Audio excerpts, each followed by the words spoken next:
Howdy. This is the Views from the Shop podcast. I'm your host, your one and only host, Tim Miller. And today it is Thursday, October 23rd, 2025. And I wish you a very, very happy National iPod Day. Today's show continues with 2025 season preview series. It's a week of very special guests. We had Connor on Tuesday, and then Anthony Thompson committed to Ohio State. And poor Connor, he's not going to get anyone listening to his episode because everyone just moved on to the Anthony Thompson moves and probably only listened to that show. Haven't checked the numbers.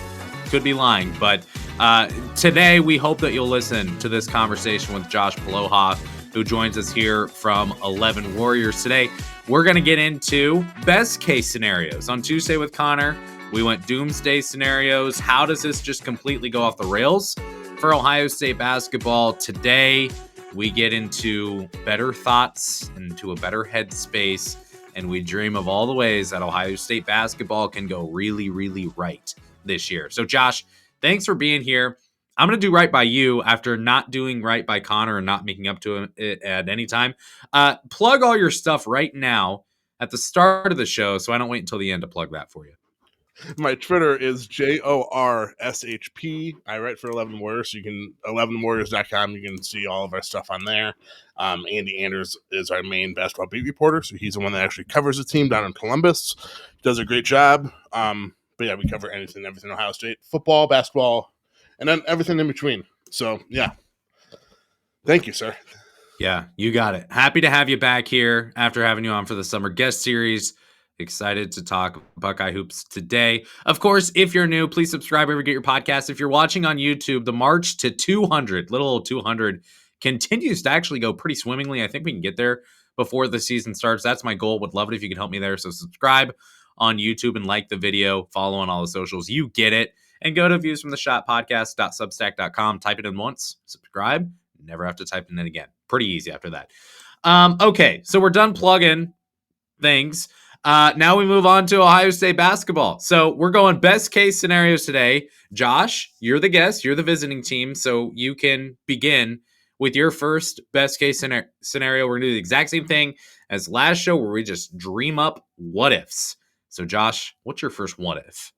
Before that, though, I listened to both the Anthony Thompson your Anthony Thompson podcast. I go on walks like almost every night, so I listen to podcasts every time. And I'm not just saying this because I'm on the show with you, but you're one of my first always go to. It's always 11 He's Warriors. Saying it just I promise. Guys, I pay Josh to say this. Okay, yeah, checks in the mail. A nice penny coming in the envelope. No, but seriously, I listen to whatever 11 Warriors stuff we have out, and then Views from the Shot. So I did listen to most of your worst case scenarios with Connor.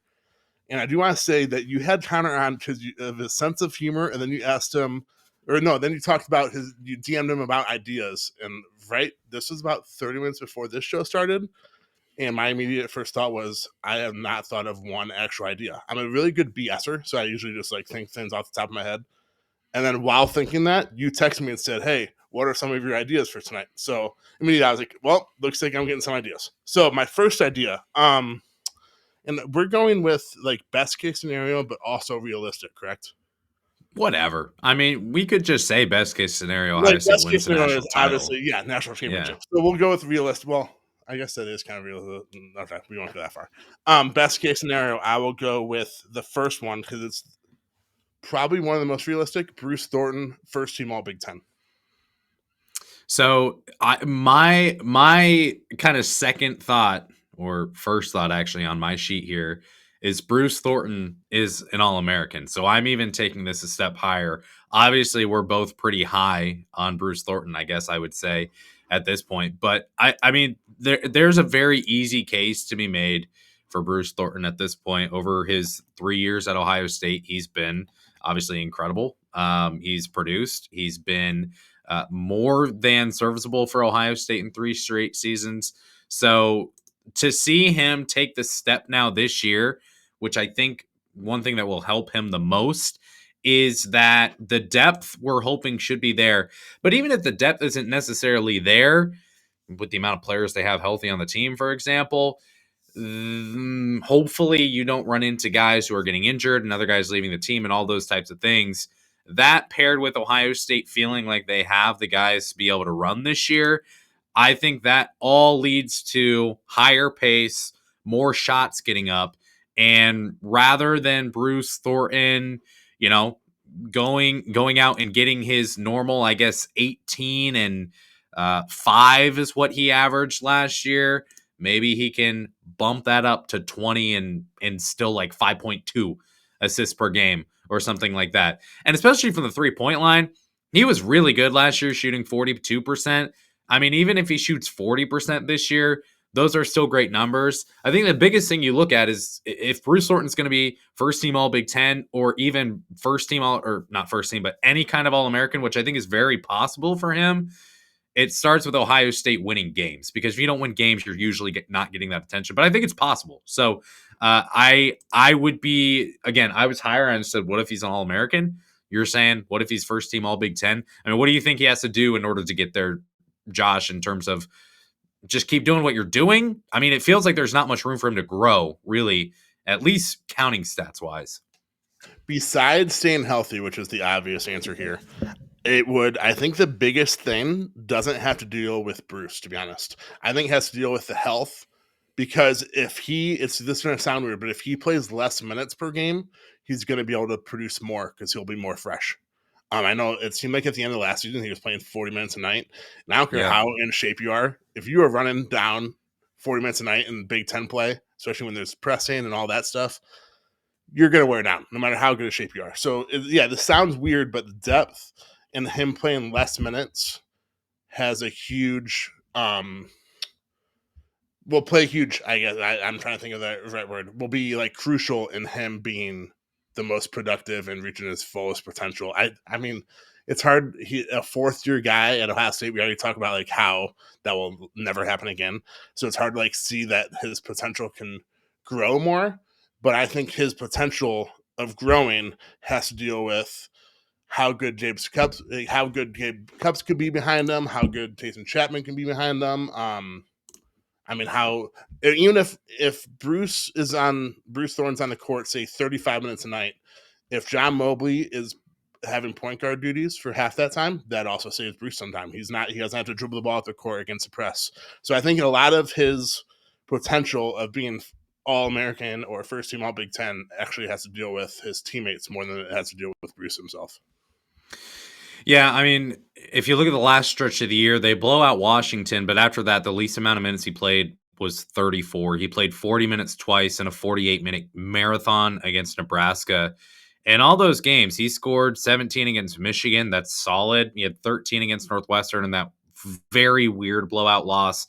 And then he went 21, 20, 29, 9, and 24. So he's in the 20s for 4 of those final 5 games of the season. So that's while he's playing, again, 35 plus minutes per game every night. If you can just get that down to 32 and you can be a little bit more fresh when you're getting subbed in with 5 minutes left in the game, and you can go close out a game, which is something else we can talk about with Bruce Thornton. But if you can just get a couple more minutes to be fresh and you've got the legs and you can hit the threes, that's going to be big. Because the other thing is, we would all like Ohio State to play more than 32 games this year. I think if Ohio State plays 32 games this year, that's a huge disappointment, because you're going to play 31 in the regular season.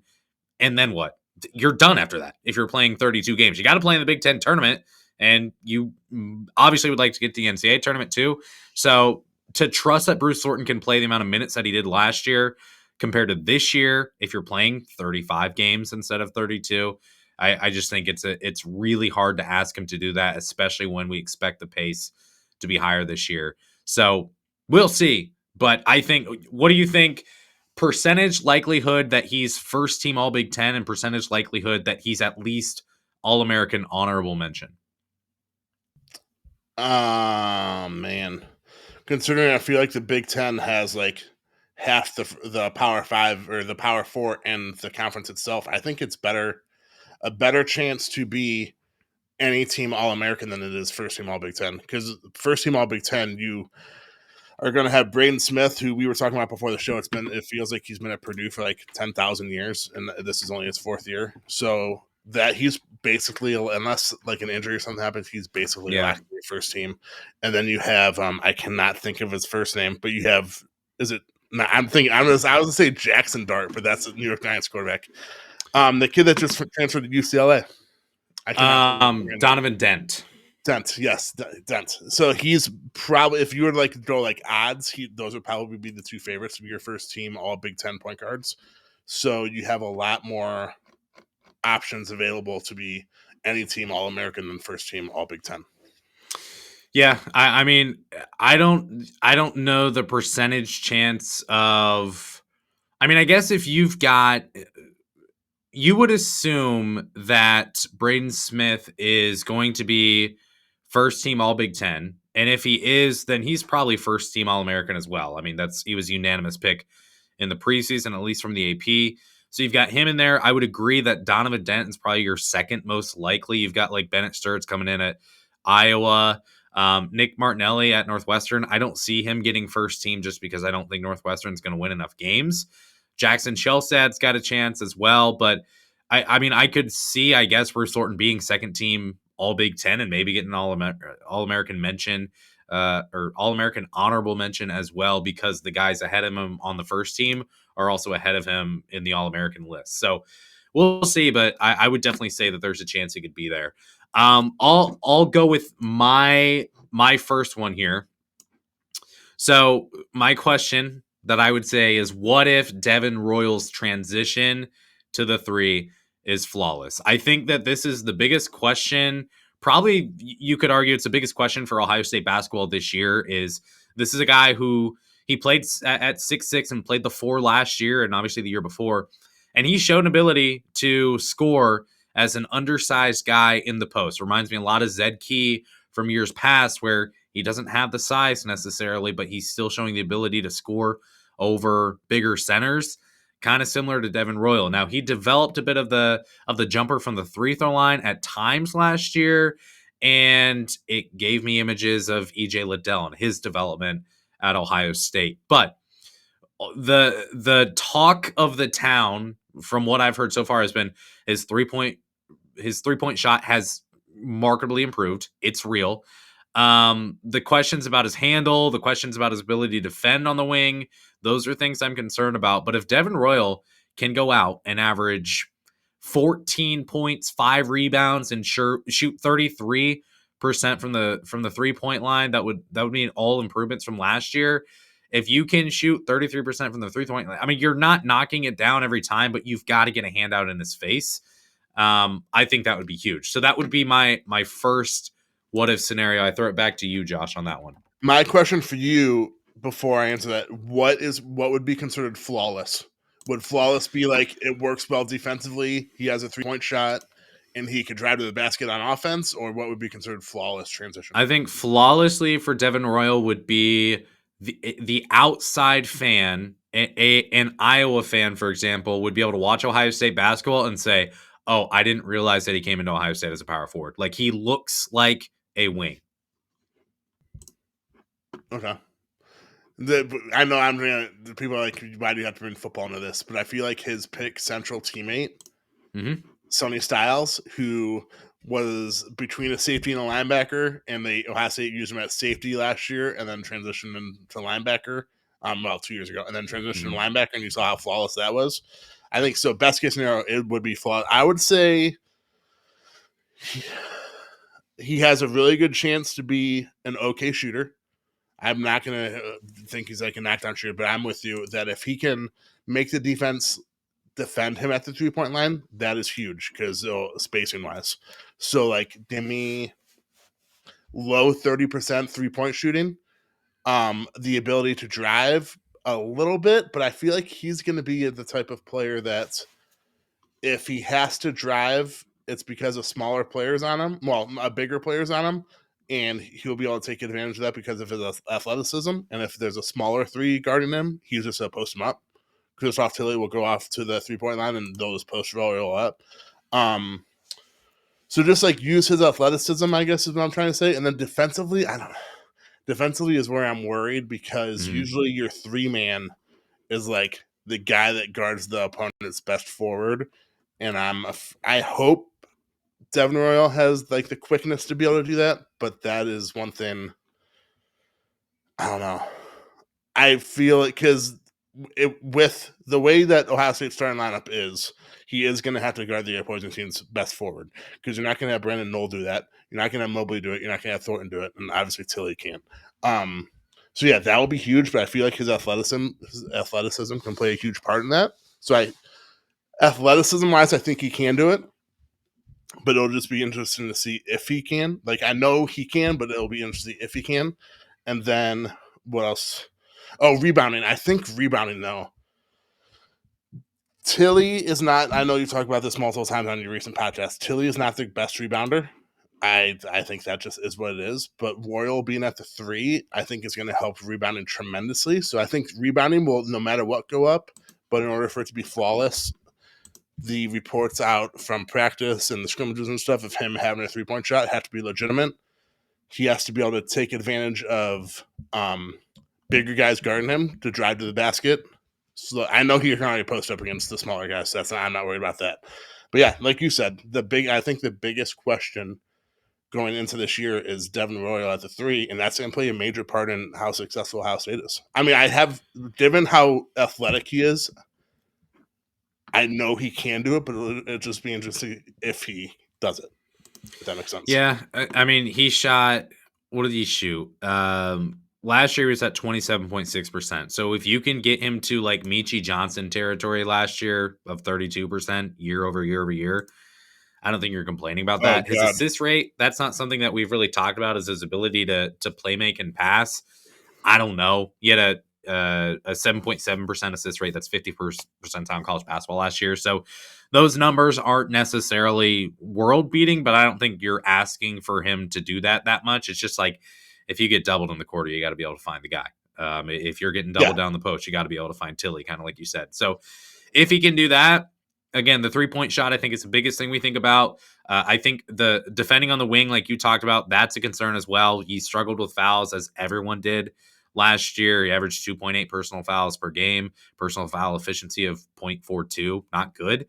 So he's going to have to be better defensively, and maybe getting him out on the wing helps. But like you said, Brandon Knoll's not going to be able to guard Ohio State or Ohio State opponents' best forward. That's going to have to be Devin Royal. So he's going to have to step in big time in that role this year. Josh, any thoughts on that? If not, you can move on to your next one. No, just you comparing Devin Royal to Michi Johnson, Jamie.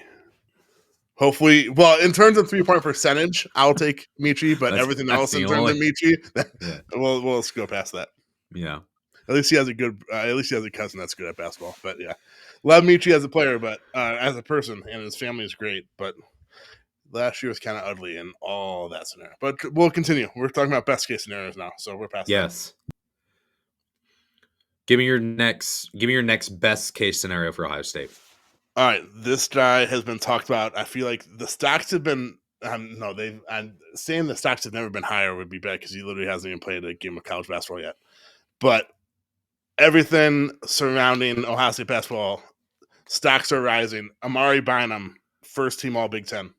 Freshman, my bad. First team All Big Ten. Wow, I was gonna say that would be big. I'm sorry. Yeah, man, if he's first team All Big Ten, wow. All right, Final Four, here we come. Yeah, for sure. Yeah, so I spoke with Connor and I were talking. I don't think this was recorded. I think it was after the show. And it's funny, he mentioned Amari kind of getting chewed out when he went to the open practice for all the students. I also, the open practice that I went to, saw Amari kind of get yelled at again. The weird thing, though, is that it feels like the chatter is still like Amari looks really, really good. I've shared, I think, on this show at some point where someone sent me a message in the offseason and said he looks like an NBA player. Now, if you look at him, one of my first observations when I went to the open practice was, my gosh, Amari is big. He's tall, he's got the length, and he's bulked up as well. Like, he's got some true weight to him at this point. But I think his size, along with the athleticism that he brings, along with, again, he's a perfect fit for how Jake Diebler wants to play. And I think he's going to be super versatile as well. He'll be playing there at the 4 and maybe at times even the 5. I think they're going to need him at the 5, given the lack of depth at center this year for Ohio State. But I think if he can be, it's well within his reach. He's going to get 18-ish minutes per game this year. And if that's the case, there's no reason why, even in a stacked Big Ten, there's no reason why you can't at least flirt with being first team all Big Ten freshman. Yeah. And I mean, this is the easy comparison because they're similar players, I think. But Bryce Sensabaugh, I feel like him going into his freshman season, he blew up at the the league that they play in at Ohio Dominican. I forget where all like some former players Like the play. Kingdom League. I was thinking the Freedom League. I was like, it's not Freedom League, Kingdom League. Close Yeah. enough. Bryce Sensabaugh dominated that league, so everyone's like, oh wow, look at this kid. They're not. I think Bynum's like 6'8", 240 something. Bryce Sensabaugh was like 6'6" ish, but I think they can both be the type of player that can not. I guess they wouldn't really be like shocking people in and around Ohio State because literally everyone's talking positively about him, but just like nationally and maybe in the Big Ten. I mean, I think we talked about this the last time I was on the podcast with you. The Ohio State literally just needs one of Brandon Knoll or Amari Bynum to work out. If they both work out, good. But they literally just need one. And I think, I don't know, Bynum just, I wouldn't be surprised if he's the starting four by the Big Ten season. I don't know if that's like the best case scenario, but I don't know if I'd be surprised if he's the starting four by the time Big Ten season rolls around, just because I'm very, very, very high on him. Yeah, I mean, that's something that I think Connor said on the show on Tuesday as well, was at the end of the year, it's very possible that Amari Bynum could be starting for Ohio State. I think that's a good thing. I think if Amari Bynum steps into a role where he can start at Ohio State, that only means good things for the team. Now, it may mean that Brandon Knoll isn't maybe who we hoped he would be. I feel like overall the vibes on Brandon Knoll are not the highest necessarily at this point among the fan base, which is fine. I completely understand it, but he crushed it at Wright State. So, I mean, if again, I get it. It's Horizon League, it's Wright State, it's whatever, but he crushed it at 3 years. He played a lot of college basketball, and he was the guy there, and he had so much weight on his shoulders at Wright State where he was the first face on the scouting report every single time anyone played Wright State. So he's dealt with that pressure. So maybe it means that Amari Bynum is even better than what we would expect from Brandon Knoll. And if that's the case, again, the potential there at the 4 is, I think it's really, really high. I wouldn't expect Brandon Knoll to be the leading scorer for Ohio State in any game this year. I would expect him to probably be the 5th leading scorer at best for Ohio State overall. But again, if Bynum can step into a starting role, I think that's going to be huge for Ohio State, especially in Big Ten play. Kind of like we saw from Bryce Sensabaugh. He really turned it on there toward the end of his year, his freshman year, and then he goes to the NBA. Good for him. If that's what you get for Amari Bynum, man, you're going to be really happy. I mean, people talking about Anthony Thompson and, oh, man, Ohio State, they wouldn't be able to handle it if he were a one and done. It's like, that's a good thing. That means he had an incredible year at Ohio State, and now he gets to go play in the NBA. Exactly. And people say, well, like we did this with other players under Chris Holtmann. It didn't work out. And yeah, well, you got to recruit consistently. You got to hit on guys consistently. And when you you pluck 1 5-star here and a high 4-star there who then goes to the NBA, it's harder to continually replicate that. Whereas when you're Duke and you're just getting 5 stars all the time, it's a little bit different. So Amari Bynum's a good one. I will take before you go on though, I will include best case scenario along with Amari Bynum, first team all Big Ten freshman. I will include one and done because, like you said, if he's a one and done, that means he had an outstanding year. So I will include that. It would stink because he is one and done, but that also means very, very good things if he is one and done. Yeah, I think absolute best case scenario, like you think about how good he would have to be in order to be a one and done this year, go to the first round of the NBA draft. That would be great. I would love it if he were really good this year and then he explodes next year for Ohio State. There's going to be the playing time. Like the starting power forward job would be his to lose. No offense to Alex Smith coming in, class of 2026, but Bynum stepping in as a sophomore, he should start there at the 4 and he could be the star for Ohio State along with John Mobley Jr. if he returns. So we'll see on that one. But yeah, if he goes to the draft, man, you're in a really good spot. Yeah. Next one we're going to go non-conference schedule related. I can paint a picture of this very easily. It's hard to see and it's crazy to think, but what if Ohio State sweeps the entire non-conference slate? They start the season. Well, I guess they wouldn't start the season 11-0 because let's say they lose to Illinois and they're just poor Ohio State is 12-1 when they enter January after getting 11 wins in the non-conference. And I've said this before, their non-conference has some nice logos. You are going to bring in the football fans when Ohio State plays Notre Dame. Notre Dame is not expected to go to the NCAA tournament this year. They're not expected really to get close. They're 77th in KenPom right now. Pitt, another team. I think fans, again, the football fans is what I think about in these non-conference games against real Power 5 opponents. You look at Pitt, they're 63rd in KenPom. You've got to go there. You got to go to their place. But, I mean, this Ohio State team should be much better than Pitt's team this year. That's at least what KenPom and Bart Torvik tell us. So Pitt is a game that you could easily see them winning, even though it's an away game. West Virginia, a neutral sider, brand new roster, brand new head coach. They are the one that scares me a little bit just because the pace that they're going to want to play with is anti-Jake Diebler, anti-Ohio State, but they're ranked 67th in KenPom. Again, a team not projected to really be close to the bubble by the time it's all said and done. And then you've got North Carolina. They're 33rd in KenPom. I'm not including Virginia in this. That comes in February. So I'll just include the major non-conference games that they have here pre-January. But North Carolina, and I am using the numbers from KenPom because KenPom is much lower in North Carolina than Bart Torvik, so it helps my argument. So it's completely biased, but whatever. KenPom has North Carolina 33rd. Bart Torvik has them like 19th or something, one spot, I think, ahead or behind of Ohio State, all the way down to 33rd in KenPom, which would again be a bubble team, probably on the inside, but a bubble team, and KenPom's got Ohio State at 27.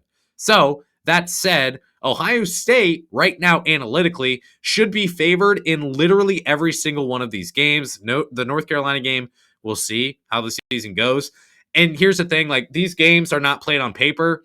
They're not played on computers. They're not played on spreadsheets. All this analytic stuff that we use here, at least on this show, to kind of project things and things like that. It doesn't matter when you go on the court. And it's really, really hard. Like the betting odds for Ohio State to go 11-0 in their first non-conference games, their first 11 non-conference games, would probably be like what, plus 800 or something, because the books, they're not going to juice it that much because how dare they give us any money? But it's going to be high. So, I mean, all that said, all due respect to the program formerly known as IUPUI, it's now Purdue Fort Wayne, like Appalachian State, good for them. They have some nice seasons here and there. But, I mean, you're looking at the major conference games as being ones that you really keep an eye on. The Notre Dame game is at home. Some of these teams could be plucky. Do I expect them to go 11-0 in these first non-conference games? No, or I guess it would be 10-0 technically. I've said 11-0 all these times. You do the math. Virginia would be the 11th. So 10-0, and maybe you beat Northwestern and you beat Illinois. But if this happens, it's just a what if. I feel like I can make a pretty easy argument for how this happens. Again, the odds that you win all these games are low, but it's possible. I mean, it's definitely possible. All the bigger games being at home is good. I don't know. If they can start 10-0 in non-conference, that's one huge momentum for the rest of the year. I know there's a couple conference games mixed in at the start of the conference or non-conference season too. I wouldn't even say that's like too far out of the question because of what you said. Home against North Carolina, home against Notre Dame. North Carolina will be a neutral sider. Oh, yeah, my bad. Neutral cider, yes. And New York, correct? I think so. Again? I'm pretty sure it's Madison Square Garden again. But even then, North Carolina's been down. I feel like North Carolina has been down. I couldn't even tell you like the last time they were like a top 5 team, and it seemed like when we were growing up, they were always top 5. But even then, so neutral site that's winnable. At Pitt, winnable, and that is Black Friday, by the way. That could be a start of a really good weekend for Ohio State sports, or a really ugly weekend for Ohio State sports. And then Notre Dame. I know you just talked about it, and you discussed this on your non-conference preview too a couple weeks ago on your podcast. Notre Dame, besides the name, hasn't been anything the last couple of years. So yeah, I mean, if I could, I'd put the odds of them going undefeated in non-conference, not including Virginia, at like more than 50% for sure. 55, 60%? Is that too much? I mean, I like legitimately, I would say they probably have like a 15% chance. It's just so hard. Like Oh, none come of these on. teams should beat Ohio State other than maybe North Carolina. I've talked about, like, in the non-conference episode, I talked about North Carolina. I talked about their roster. I talked about how I struggle to believe in them overall. Like, outside of Caleb Wilson, like I talked about Jonathan Powell. Like, we would have liked it if Ohio State picked up Jonathan Powell, but I don't think anyone was like, man, if we get him, the talk about him was always, man, I hope we can get him and he can come off the bench at the 3. Like, it's just not a major difference maker. So now that he's wearing the Carolina blue, that doesn't change anything. Like I've said, analytics are one thing. I'm sure that they kind of strip the rosters from the team name, and it is what it is. But I think the general public would not have this North Carolina roster ranked in the top 25 if it were Cincinnati, which is technically a Power 5 program, or if it were even Oregon. Would it be ranked? Like, some programs that have won in the past couple of years, but especially if Notre Dame had this roster, I don't think we'd be all that high in North Carolina. So all that said, is it possible? Yeah, but to be able to, it's like on Sunday, if we put together a parlay and we have 5 teams that all are expected to win, like, we're going Chiefs, we're going Packers, we're going Lions, we're going, I don't know, 2 other good NFL teams. I don't care. Whoever's playing the Browns. Whoever's playing the Browns, it's not hitting. It's just not going to go ahead. Like, I encourage, and actually I don't throw away your money. That's just stupid. Go ahead. Pick the 5 heaviest favorites in the NFL this week, and then call me when it doesn't hit. It won't hit. That's not how this works. So that said, like, Ohio State should be favored in all 4 of these games. I don't think they win all 4.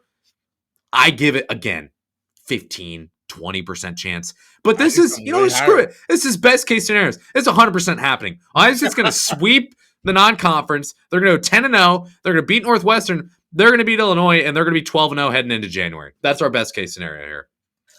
Man, all right. I will put here. How about this? I know it's your best case scenario, so don't worry if you did. What would you put their over under wins in their 10 non-conference games, not counting Virginia? 8.5, or we'll go 8.5. I think you'd have to go 8.5, and I think that you'd probably have a little bit more juice on the under, but I would go 8.5. Exactly would be the number. If it were 7.5, I would be smashing the over. 8.5, you're going to have to get me to think on that one, because that leaves room for one loss, which could, again, it could be North Carolina. I can't wait until, like, because I'm so low on North Carolina, Ohio State will lose this game by like 16 points. I'm going to have to go on the show looking like an idiot for the first time ever. I've never looked like an idiot on this show. And those who have listened to the show for years, they know that, and they would say that for me, I'm sure. But I talk so low on North Carolina. That's why I feel more confident that it could happen. But yeah, I would set the number at 8.5. I would bet the over. All right, Josh, you also talk football. You talk football too. Yeah. So let's do this question, which gets asked from time to time. Who gets the first loss, Ohio State basketball or Ohio State football?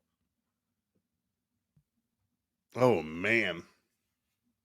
Because Ohio State football will play the game the day before, or the day after Ohio State plays Pitt.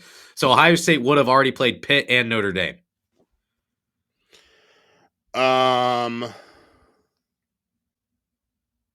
And then if Ohio State wins that game, they're going to go play the Big Ten championship game like first Saturday of December. Yeah, it's the first Saturday of December, and then the weekend. And then, Ohio State's going to have Illinois before that game, I think. Yeah, the weekend Ohio State football would be off. It's the weekend after the Big Ten championship is the weekend that Ohio State basketball plays West Virginia. I need to knock on wood here. Give me basketball. That's because probably... they will lose either Illinois, or which would be December 9th. So that would mean Ohio State would just have to go undefeated and then win the Big Ten championship. Football would have to go undefeated and then win the Big Ten championship. Or Ohio State loses, and give me basketball loses first.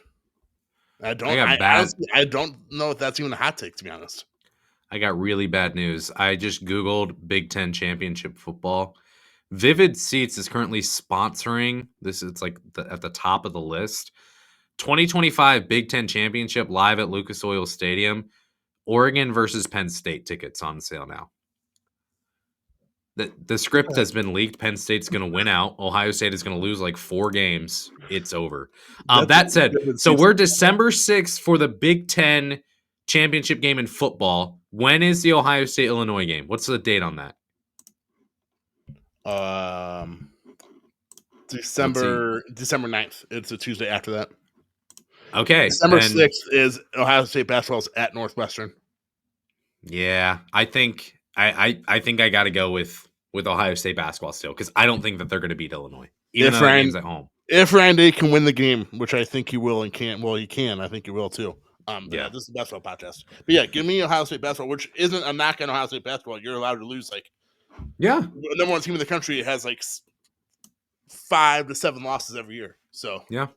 Okay, No, it's your turn. It's your turn. Go, Josh, because we spent way too long on that one. Yeah, it's all good. It's all good. Well, speaking of Ohio State basketball and expectations, Jake Diebler's Buckeyes make it to the second weekend of March, which means they get to at least the Sweet 16. If that happens, I mean, you're going to have to call the cops. You're going to have to cuff me now. Like, I don't know what I would do. Jake Diebler does that. We've been waiting for this for 10 years now. I don't remember or 9 years. Or no, it would be 10 years, I think. I think 16 was the last time. I could be wrong. But it's been a long time since Ohio State made 8, or maybe I'm thinking 16 because Sweet 16. Anyways, it's been a long time, and this is what Buckeye fans have been clamoring for. You got a freaking 2 seed. You got a 2 seed against Oral Roberts, and Chris Holtman said, nah. By the way, this would include, assuming Ohio State finishes 15 to 30 in the polls, this would include a second round upset, because that would mean that they're between that would mean they're between a 5 and a 7 seed in this in March. So that would include a second round upset. Yeah, I mean, well, no. So if they were a 5 seed, they would have to beat a 12 and then a 4. No, you're right. Okay. Look, if Ohio State makes a Sweet 16, Jake Diebler, first of all, is signing the extension. Anthony Thompson, he's all in. And 2027 class, 2028, you're looking at Cam Mercer, who's apparently the best basketball player since LeBron James, at least from the reliable reports on Twitter are saying that that guy's going to be legit. So if that's the case, man, then I mean, we're signing the extension. We're getting another 5-star in the next couple of years, and we're kumbaya here at Ohio State. Just make a freaking Sweet 16. I don't care if you lose. I don't care if you lose by 30 to Southwest Central State Community College online campus as a Cinderella in the Sweet 16. That's fine. No. You would tear tremendously. No, I don't care. Give me a Sweet 16. Mark my words. I want someone to come back here, and if this happens, and if Ohio State does lose to Eastern Montana Central School for the Sales, then I will still own it. I will. What say you, Josh? What if Ohio State makes the Sweet 16 and then loses to that school? I'd be very disappointed. But if Ohio State, because I don't even know what directions you said, so I can't repeat the school. The School of Sales, whatever that was. If Ohio State makes the Sweet 16, I mean, you're going to have some Ohio State fans saying it's Ohio State, they should do that every year. But you're going to have some fans saying that it literally hasn't been done in a decade. So that should be the expectation every year at a school like Ohio State. But since it hasn't been done for so long, yes, that would be a tremendous success. I think the floor for Jake Diebler's success this year, it needs to be make the NCAA tournament. But if he wins 2 games in the NCAA tournament, that's way better than expectations, if that makes sense. Yeah, for sure. That should be the floor every year. No, there's no question about that. That doesn't mean that has to be the floor this year. I guess those are kind of 2 different things. But should Jake Diebler at least start to build some success, I think you're happy. All right, last one I'll give here. I think this will be the last one. Which one do I want to do? Should I do the first one or the second one, Josh? You don't know what I'm talking about, but you're just going to have to pick one or two. Yeah, screw it. I'm doing two. One. What if Ohio? Okay, No, too bad. We're doing two. I like this one better. What if Ohio State sweeps Michigan this year in basketball? Well, no. Hopefully, it's in basketball and football. To be honest. Well, why are we sweeping them in basketball, or why are we sweeping them in football? Just winning that game. If we go 3-0, don't see them again. No, I'm just saying if you go 3-0 against them. I mean, Michigan. I hate to say it, but Michigan is really good again this year. What if they do? Well, according to Bruce Thornton, they are going to.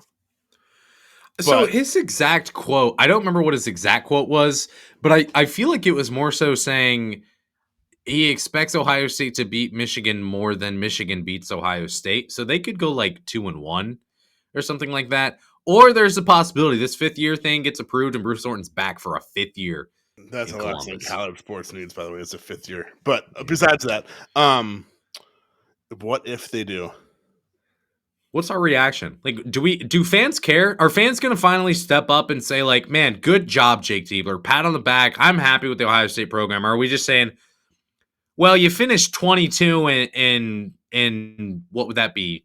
22-9 in the regular season. So I'm still not happy. Like, I think that regardless of what happens, if you are able to be a team that sweeps right now, the team that is the second best odds to win the Big Ten, that probably means a lot of other really, really good things have happened for your program. That means maybe you did start 10-0 or 8-0 or whatever the number would be. And then you do lose to Illinois.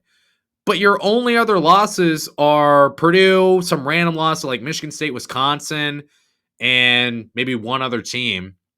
And you're sitting there with 5 losses in the Big Ten. You won it. Or you tied for first or something like that. I think if you can sweep Michigan, what it means for the program and the excitement you can especially have after the second game when you're the home team as well, which is why I think that first game is so important. If you can go steal one in Ann Arbor and then get them at home to try to finish them off, that would be huge for Ohio State. But I think it also means that you're probably having a really, really good year because we expect Michigan to be a really good team as well. Yeah, I mean, if they do, that means, like you said, Ohio State's having a really good year. It would be hard to sweep Michigan and not have a good year, to be honest, because I think Michigan's going to be really, really good. I mean, they're a top 10 team, so that's easy to say, too. Splitting against Michigan, though, is perfectly fine, too. Win at home, lose on the road. It is what it is. But if they can sweep them, though, man, that'd be great. I don't know what else to say because that would just be great.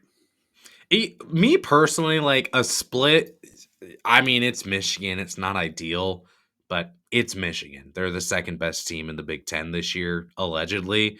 If that's the case, I mean, they've got at least one NBA player on that roster. They've got an excellent head coach. Things are humming up there. Ohio State is right now in this rivalry is David and they are Goliath. So if you can even just take one of one, it feels like a win for your side because you weren't expected really to take. I would assume Ohio State is going to be the underdog in both games, whether home or road. However, I've noticed that the sports books will really, really inflate the number for the home team. They don't realize what's going on in the shot over the past couple years. You don't know about the hometown crowd in the shot. Come on. I'm telling you, I've said this on the show before. When it is, look, my bedtime is literally this very minute at the time of recording.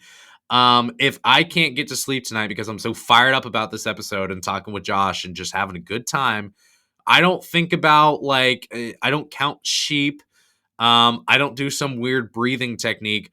All I do is just close my eyes real tight and I think about being in section 107 row AA and there's 13 minutes left in a game against Indiana State and I'm asleep in 2 minutes because it's quiet there and the atmosphere is not great and we're good to go for nap time. So if that can, I mean, all the what ifs scenarios, what if the shot just What if the student section, 5-star review, please, shout out the Nut House.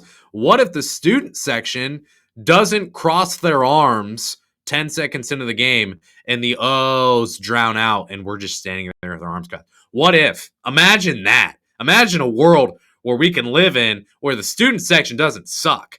Hey, and I'll say this too. It's late in the show, so I feel like I can get away with it. I have a couple people who have hit me in the DMs before and said, this is a problem. I'm a part of the student section. We can't fix it. The leadership there is not good. Leadership, probably why I got a bunch of 1-star reviews. We're getting review bombed. I got a living to make out here, but they don't care about that. No consequences with that generation that I'm not a part of. Hey, I would just like to say I see you guys. I see you guys. The student section was great in 2000. Wait, what would my junior and senior year been? 2011, 12, and 2012, 13. The student section was great. That's when we started camping out for games. And yeah, it was fun. And the excuse that, well, the team's not good, so we're not gonna cheer for them. Shut up. Like, shove that. I'm not listening to that either. Josh, you have any more what ifs? I'm getting too fired up. We got to be quiet before I get in trouble. I do. Well, we can combine this into one, I guess, because it has to do with John Mobley. John Mobley Jr. is the best three-point shooter in the Big Ten, and him and Bruce Thornton are 1A and 1B on Ohio State in terms of both being the one guard and ball handling and scoring. Okay. I need to do some research here. I don't know where John Mobley was last year in three-point shooting. Oh, are they going to do that? Did you know, breaking news, the number one three-point shooter in the Big Ten last year was Sean Stewart at 50%. Wait, okay, here we go. I've changed to qualified leaderboard for three-pointers only. Okay, John Mobley Jr. was 9th last year. He was at 38.5%. Number one was Fletcher Lawyer, known good basketball player, at 44.4%. So you're going to have to be up there. I want to check the year before as well. Where were we at that point? We're at 43.8, Boo Booey, Jamison Battle's second. And the year before that was 46.1. So you're going to have to shoot probably at least 43%. That's a 7-point increase for John Mobley Jr. I'm all in on John Mobley Jr. this year. I think it could happen and it's possible, but that's a long way to go. Can I rephrase and say he will lead the Big Ten in three-pointers made? Okay. Rather than now let's run the numbers because Josh won't let me. Josh won't let me hire an intern, so I have to do this myself. How are someone in the first show at the shot? I don't think they want me in that way. 3-pointers made. Why are we doing per game? Just give me totals. Sorry. Here we go. Okay, here we go. Last year, John Mobley Jr. was 7th in 3-pointers made. He made 77. The leader was Jacoby Gillespie at 87. So that feels more than possible. Yes. That feels more than possible. So give me 3-pointers made and him becoming a not really good, just like a sustainable ball handler. So Bruce Thornton's not in charge of bringing out the ball 35, 40 minutes a night. Yeah. I know they want that. They want more than just Bruce bringing the ball up the floor. So if John Mobley Jr. is someone, and it sounds so elementary to say bringing the ball up the floor. It's not really that. We need you to bring the ball up the floor and facilitate the offense as well and create with the ball rather than John Mobley Jr. very good at creating without the ball.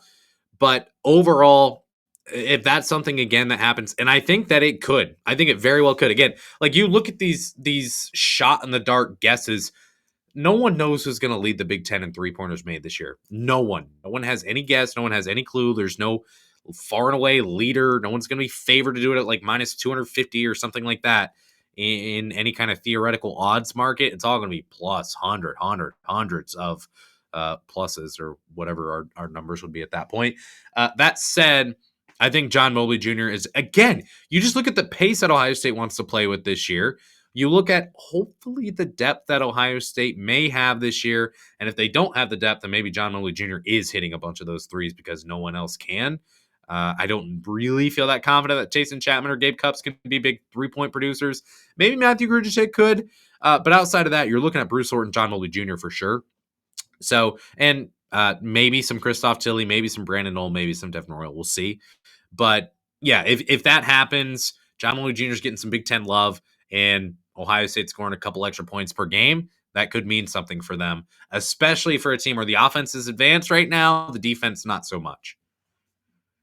Which is weird to say because I feel like it's always been like the defense is there, but the offense. So, but yeah, I mean, if him and Thornton can become a 1-2 punch both in the backcourt in terms of ball handling and scoring, I mean, man, that could be huge, especially when you add in the like Tilley being like a really good pick and roll big man. That can turn into a lot of big things with that little triangle. Yep, exactly. Spacing this year too, if that's better. I mean, you could not space. I'm sorry. I'm all in on saying Evan Mahaffey really tried for Ohio State in 2 years. Like, I love his effort. Called him the janitor with all due respect to him. Love in my heart. He was lost offensively. He was hapless out there. And that's not from me. That's from someone else who I shall not name. But he wasn't good offensively. Same thing with Sean Stewart. Didn't have touch. Couldn't space the floor when he was in. Aaron Bradshaw, he's very, very slender. So you put him down the post, you're not really worried about it. So I think the spacing should be better this year. This show's really gotten off the rails, which is now the second time with you. So I don't know if that means I need to have you on more or like never talk to you again. But I will let you get the last word in now, Josh. It's all you. I don't know. I mean, the simple thing to say is just go Bucks. But I feel like I know you talk about this with Connor too. The starting lineup this year is going to be among the best in the Big Ten. It just all comes to this. Could have been the best case scenario too. It just all comes down to depth. I mean, what happens when a player gets hurt? What happens when a player gets in foul trouble? Which hopefully doesn't happen as often this year compared to last year, because I feel like last year there was at least 2 players in foul trouble every single game. Yep. But it just comes down to depth, and hopefully they finally play at the pace that Diebler wants them to. Because I feel like the talk every preseason lately has been like, we want to play faster, we want to play faster, we want to play faster, and then it turns into the same slow pace offense. But yeah, I just feel like when you have a leader like Bruce Thornton, when you have the talent returning with Royal and Mobley and a guy like Bynum coming in and a transfer class that includes Tilley and Knoll and a do-it-all backup point guard, I guess you would call him. He might not be the best scorer, but he's going to play his ass off defensively like Gabe Cupps. I haven't been higher on – I guess this is the first time I've been like high on an Ohio State basketball team in quite a few years. Yeah, I'm just looking forward to I don't want to wish away football season because it's my favorite time of the year, both weather-wise and just because I love football. But I'm really high on Ohio State basketball this year. Yeah, this winter thing, I'm pretty anti-winter, although I try to be less anti-winter than most people because you're not unique just because you don't like winter. That's not a personality trait. But I do prefer the fall. But this is a fun time of year because basketball is just around the corner. And we're at the sweet spot for Ohio State football where they've kind of passed their tests to this point, which I guess Illinois was a test or whatever. Texas certainly was a test, at least at the time. And now we just wait for the game. Which is, it's a weird time of year for Ohio State football. Not weird. How dare I say that on this show, but just they are where they are. We're not worried about Penn State at this point, I don't think. So follow Josh on Twitter at JORSHP, George P. Follow him on Twitter and try to find him. Find him in person. Maybe give him a high five. Just try to find him. Josh, it's been a pleasure. Thanks for being here. We'll be back live on Sunday evening. Not the two of us, just me. Maybe Josh will show up if you can find the link. But we'll be live. I don't know what the topic is, but it will hopefully be something that you're interested in. So we'll be live on Twitter, probably 9 o'clock. Numbers were better at 9, so just be on the lookout for that episode. Appreciate you being here today. Until next time, we shut up before you shut us off. Go Bucks.